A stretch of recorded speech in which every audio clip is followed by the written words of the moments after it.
صلی اللہ علیہ وسلم ما ضر عثمان ما عمل بعد اليوم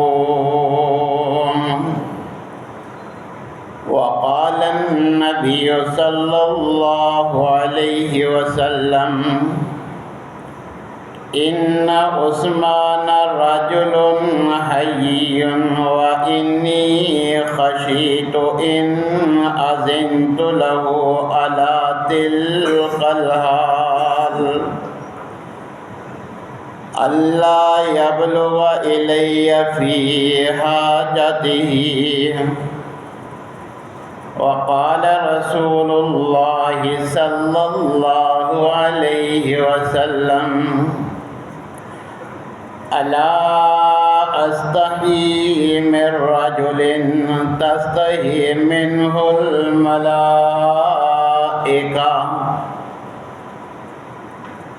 تمام قسم کی تعریفات مالک العلام ذوالجلال والاکرام وحدہ لا شریک، مالک کائنات اور خالق ارض و سما کے لیے لاکھوں کروڑوں درود و سلام اس ہستی اقدس و مقدس کے اوپر جن کا نام نامی اسم گرامی جناب محمد الرسول اللہ صلی اللہ علیہ وآلہ وسلم ہے۔ سامعین محترم، نبی کریم علیہ الصلاۃ والسلام کے صحابہ کرام ہم امتیوں کے لیے معیار ہیں، لہذا کسی بھی صحابی کا ذکر سن کر صرف سبحان اللہ ماشاء اللہ کہہ کر عقیدت کا اظہار کر دینا ہی کافی نہیں، بلکہ ان صفات کو، ان خوبیوں کو اپنائیں گے تو بات بنے گی، کیونکہ اللہ تبارک و تعالیٰ نے ان نفوس قدسیہ کو ہمارے لیے معیار بنایا ہے کہ اگر تم بھی اس معیار پہ پورا اترو گے تو تب ہدایت پاؤ گے، تب جنت میں جا سکو گے۔ اسی بات کا ذکر خود اللہ احکم الحاکمین نے قرآن کریم میں سورہ بقرہ میں ان الفاظ میں فرمایا کہ اپنے سینے پر غلام صحابہ کا بیگ لگانے والوں سن لو، صرف زبان سے صحابہ کے نعرے لگانے سے بات نہیں بنے گی۔ فَإِنْ آمَنُوا بِمِثْلِ مَا آمَنْتُمْ بِهِ فَقَدِ اهْتَدَوْا، اگر تمہارا ایمان ان کے ایمان جیسا ہوگا تب تم ہدایت پاؤ گے۔ اور یاد رکھو وَإِن تَوَلَّوْا فَإِنَّمَا هُمْ فِي شِقَاقٍ، اگر صحابہ کے نقش قدم پہ چلنے کی بجائے تم نے اپنی خواہشات کی پیروی کی تو تم نے جنت کے راستے کو بہت دور چھوڑ دیا۔ دوسرے مقام پہ اللہ تبارک و تعالیٰ فرماتے ہیں وَالسَّابِقُونَ الْأَوَّلُونَ مِنَ الْمُهَاجِرِينَ وَالْأَنصَارِ، کہ یہ دار اسلام میں داخل ہونے میں سبقت لینے والے، پہل کرنے والے، شروع اسلام میں دار اسلام میں داخل ہونے والے، یا پھر صحابہ کی دوسری اقسام کے مہاجرین ہوں یا انصار، اور پھر کہ صحابہ کی ان اقسام کے ساتھ ساتھ والذین اتبعوہم بإحسان، کہ یہ شروع اسلام میں مسلمان ہونے والے سابقون اولون ہوں، مہاجرین صحابہ ہوں یا انصار صحابہ ہوں، اور ان کے ساتھ ساتھ جو ان کی اتباع کرنے والے ہیں، ان جیسا عقیدہ اور عمل اپنانے والے ہیں، اللہ تبارک و تعالیٰ فرماتا ہے رضی اللہ عنہم ورضوا عنہ، جیسے سابقون اولون مہاجر و انصار صحابہ سے اللہ راضی، ان کے نقش قدم پہ چلنے والوں سے بھی راضی۔ اور فرمایا وَأَعَدَّ لَهُمْ جَنَّاتٍ تَجْرِي تَحْتَهَا الْأَنْهَارُ خَالِدِينَ فِيهَا أَبَدًا ذَلِكَ الْفَوْزُ الْعَظِيمُ، کہ جو جنت اور اس کی جو نعمتیں جس میں نہریں جاری ہیں، دیگر اللہ نے جنتیوں کے لیے انعام و اقسام کی چیزیں بنائی ہیں، اللہ تبارک و تعالیٰ فرماتے ہیں یہ سابقون اولون ہوں، مہاجرین ہوں، انصار ہوں، یا ان کے نقش قدم پر چلنے والے بعد والے مومن ہوں، اللہ تبارک و تعالیٰ نے یہ جنت اور جنت کی نعمتیں انہی کے لیے تیار کی ہیں،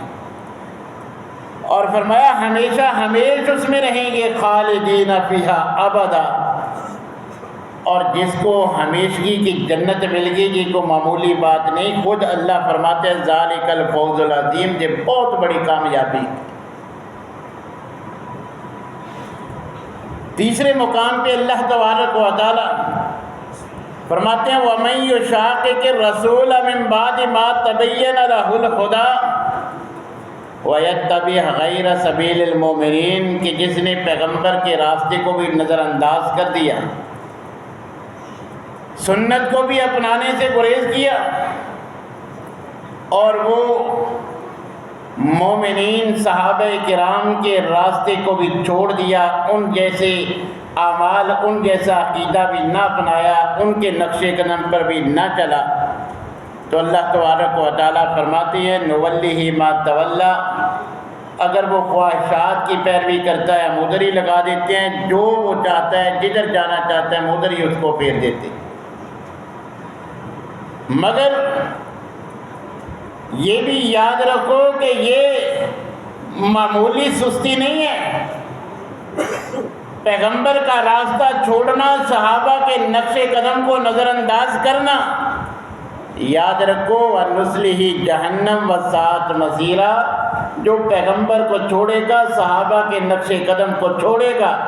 اپنی خواہشات کے مطابق اپنی من پسند کی زندگی گزارے گا،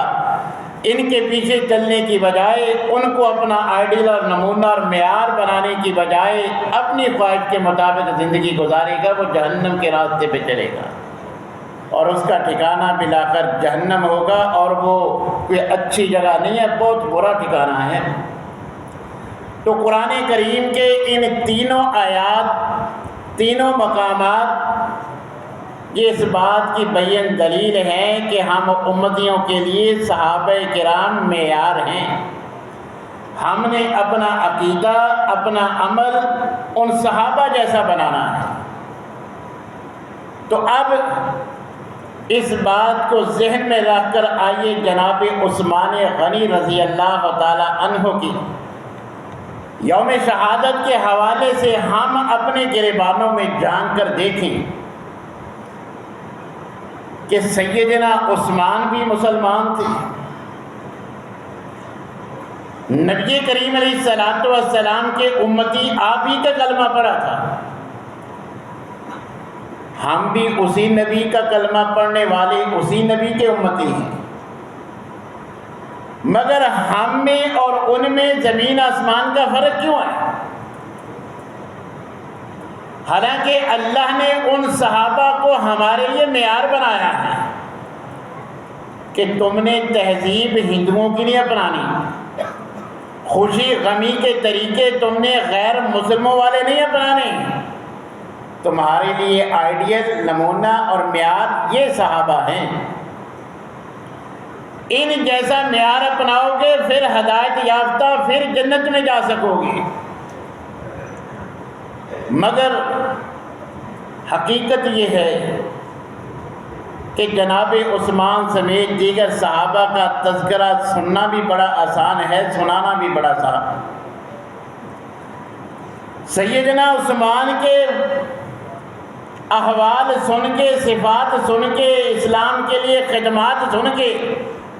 سبحان اللہ کہنا بڑا آسان ہے، مگر جناب عثمان جیسا بننا بڑا مشکل ہے۔ یاد رکھیے، صرف عقیدت کام نہیں آئے گی، صحابہ سے پیار کام نہیں آئے گا جب تک عقیدہ ان جیسا نہیں، اعمال ان جیسے نہیں، صفات ان جیسی نہیں، ان کا ساتھ بھی نہ مل سکے گا۔ تو اگر ہم چاہتے ہیں کہ جیسے صحابہ سے سیدنا عثمان سے اللہ راضی، اس انداز میں راضی کہ زبان رسالت سے ان کی زندگی میں 20 کے قریب مرتبہ زبان رسالت سے ان کو خوشخبری سنا دی گئی کہ عثمان تم جنتی ہو۔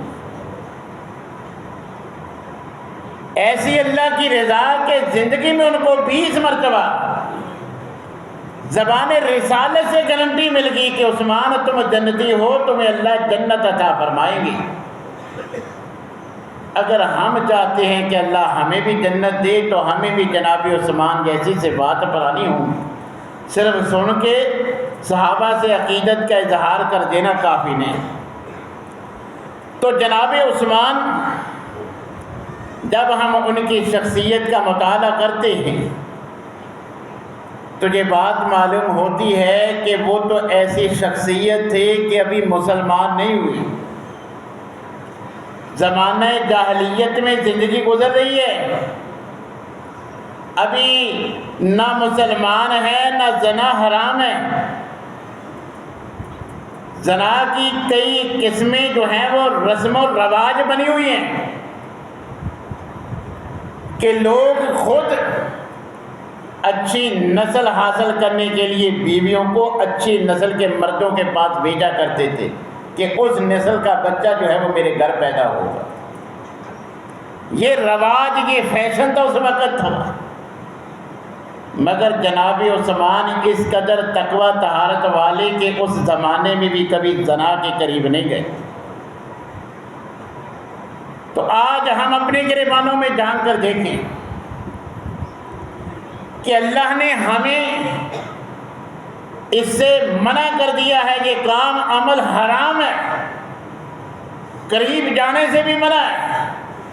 اور اس عمل تک لے جانے والے جتنے عوامل ہیں وہ تمام اللہ نے حرام کر دیے ہیں۔ بد نظری سے یہ عمل شروع ہوتا ہے، مرد و عورت کے اختلاط سے، خلوت سے یہ معاملہ اس کا آغاز ہوتا ہے، اللہ نے اسی عمل کو حرام کر دیا۔ جیسے عورت کو پردے کا حکم، اسی طرح مرد کو نظریں جھکا کے رکھنے، نظر میں حیا پیدا کرنے کا حکم ہے۔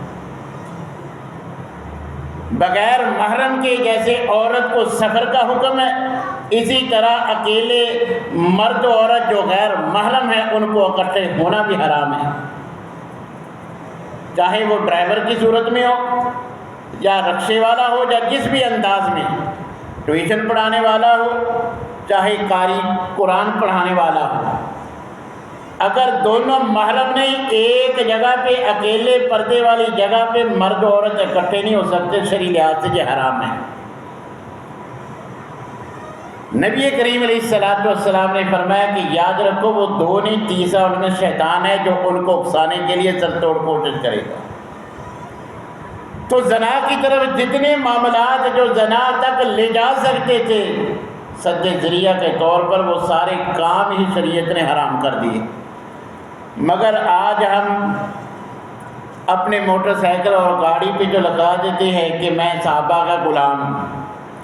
مگر جناب عثمان جنہوں نے جاہلیت میں بھی یہ عمل ان سے سرزد نہیں ہوا، وہ اس کے قریب نہیں گئے، آج ہم مسلمان ہو کے بھی اب تو شریعت نے اس کو حرام قرار دے دیا ہے۔ سخت سے سخت سزائیں ہیں، رجم کی صورت میں، سنگسار کی صورت میں، مگر اس کے باوجود آج مسلمان اس سے باز نہیں آتے اور زبان درازی کرتے ہیں صحابہ کے بارے میں۔ اپنے معاشرے میں فحاشی اور ریانی کا معاملہ دیکھ لیں کہ کس قدر جو ہے وہ گناہوں کی دلدل میں پھنسے ہوئے ہیں، اور جہاں اٹھتے بیٹھتے ان کو وقت ملتا ہے وہ صحابہ بھی جو ہے وہ بحث مباحثہ کرتے ہوئے نظر آتے ہیں۔ تو اگر ہم چاہتے ہیں کہ اللہ ہم سے راضی ہو، ہمیں بھی اسی طرح اللہ کی تمام حرام کردہ کاموں سے اپنے آپ کو مکمل طور پر بچانا ہوگا۔ اور صرف یہی نہیں، حضرت عثمان رضی اللہ تعالیٰ عنہ میں جو دیگر صحابہ سے صفت نمایاں تھی وہ شرم و حیا والی تھی، کہ انتہائی شرم و حیا والے تھے۔ سیدہ عائشہ رضی اللہ تعالیٰ عنہ ایک مرتبہ نوٹ کرتی ہے کہ نبی صلی اللہ علیہ وسلم لیٹے ہوئے ہیں، پنڈلی سے کپڑا اٹھا ہوا، جناب صدیق آئے اسی طرح لیٹے رہے، اجازت دے دی، جناب عمر آئے اسی طرح لیٹے رہے، اجازت دے دی۔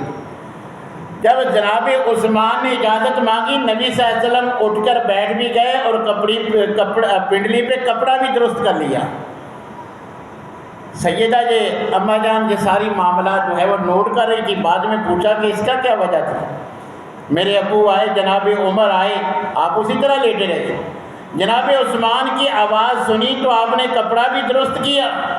اور بیٹھ بھی گئے، درست ہو کے بیٹھ گئے۔ تو اس کی وجہ کیا تھی؟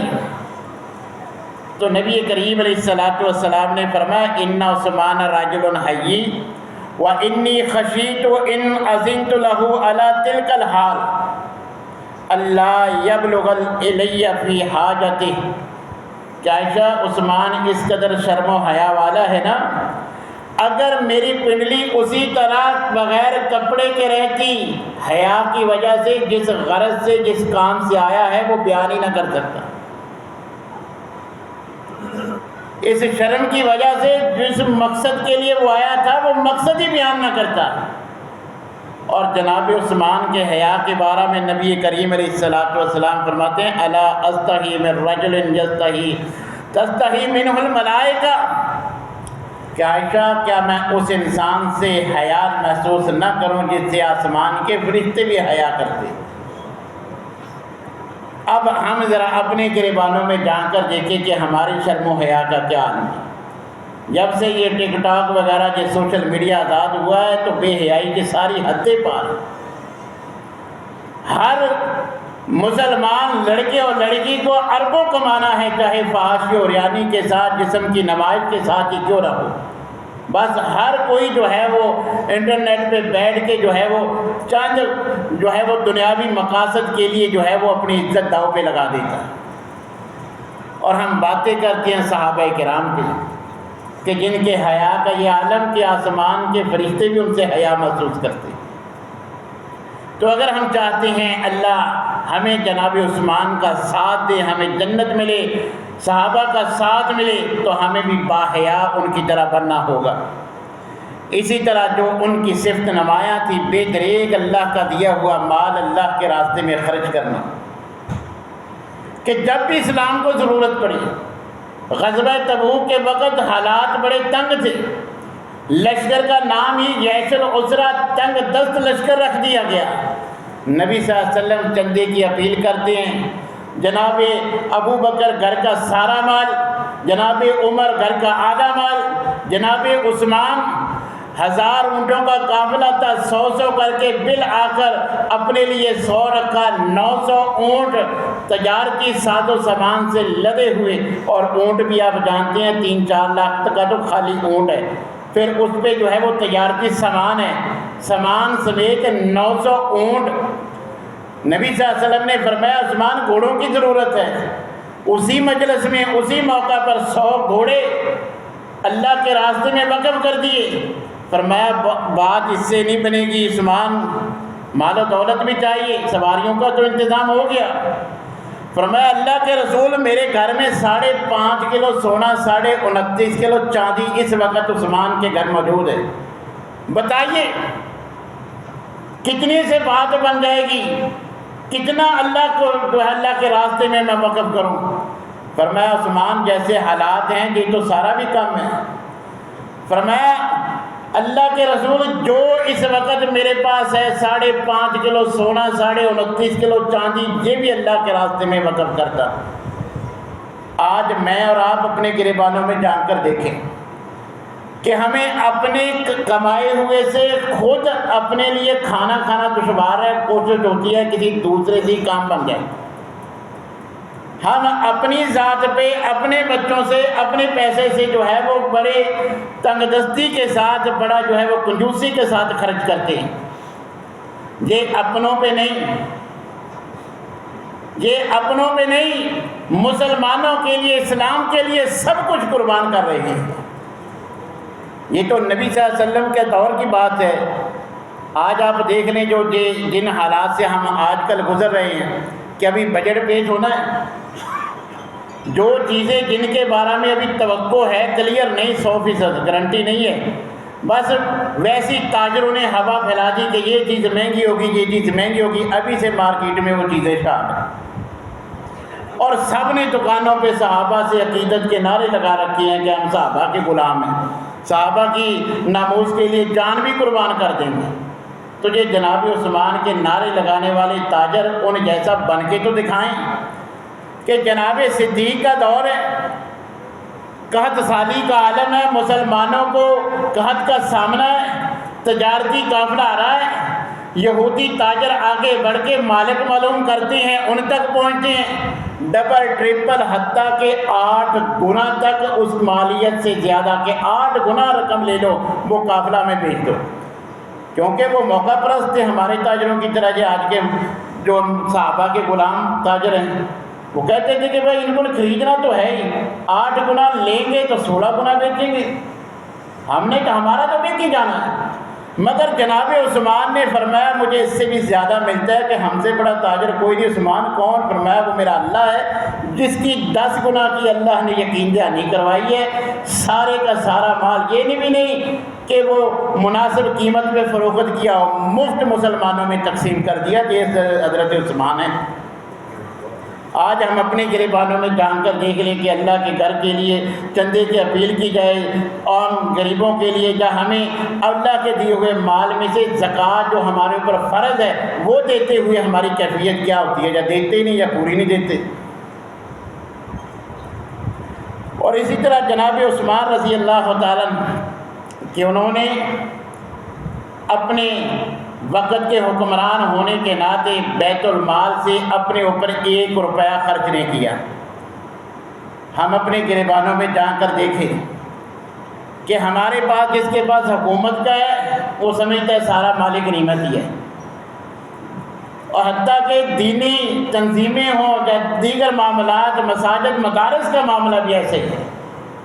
کہ ہم اس کو اپنا ہی مال سمجھ کے خرچ کرتے ہیں۔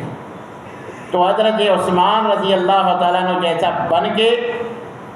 اللہ کے مال کو، غریبوں کے مال کو غریبوں تک رکھیں۔ اگر اللہ نے وسعت دی ہے تو جس طرح انہوں نے بیت المال سے 1 روپیہ خرچ نہیں کیا، ہمیں بھی ایسے جذبات اپنے اندر پیدا کرنے چاہیے۔ اسی طرح حضرت عثمان غنی رضی اللہ تعالیٰ عنہ امت میں انتشار کے لیے اپنی جان کے لالے پڑے ہوئے ہیں۔ لوگ دشمن جو ہے بلوائی، وہ آپ کو شہید کرنے کے لیے درپے ہیں، مگر پھر بھی آپ نہیں چاہتے کہ امت میں انتشار پھیلے۔ حضرت ابو ہریرہ نے اجازت مانگی، فرمایا کہ نہیں، میں خون ریزی کی اجازت نہیں دیتا، کہ نبی کا شہر ہے، یہاں خون ریزی کی میں عثمان اجازت نہیں دیتا۔ اور ساتھ فرمایا کہ یاد رکھو فَإِنَّ أَعْظَمَكُمْ عِنْدِي غَنَى الْيَوْمِ مَنْ كَفَّ يَدَهُ وَسِلَاحَهُ، کہ آج کے دن میرے عثمان کی نظر میں تم میں میرا سب سے بڑا خیر خواہ وہ ہے جو اپنا ہاتھ بھی روکے، اپنا اسلحہ بھی، اپنا ہتھیار بھی روک کے رکھے، جو مزاحمت نہ کرے، میں اسے اپنا خیر خواہ مانتا ہوں۔ آج ہم اپنے گریبانوں میں جان کر دیکھیں کہ ہم اپنے فائدے کے لیے اپنے عزیز رشتہ دار و حتیٰ کہ مسجد مدارس بھی ایسے ہی ہیں کہ اگر مسجد سے نکال دیا جائے، مسجد میں جو ہے وہ معاملہ ہم جو چاہتے ہیں کہ آپ اس کو جو ہے وہ تباہ و برباد کر دیں، کہ اللہ کے گھر میں یا کسی مدرسے میں کسی قاری صاحب کو آپ نے رکھا ہے،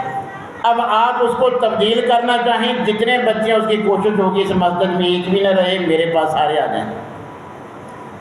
اسی طرح دیگر تاجروں کے معاملات ہیں کہ تجارت میں ایک دوسرے کے آمنے سامنے جو معاملات ہیں آپ بخوبی جانتے ہیں،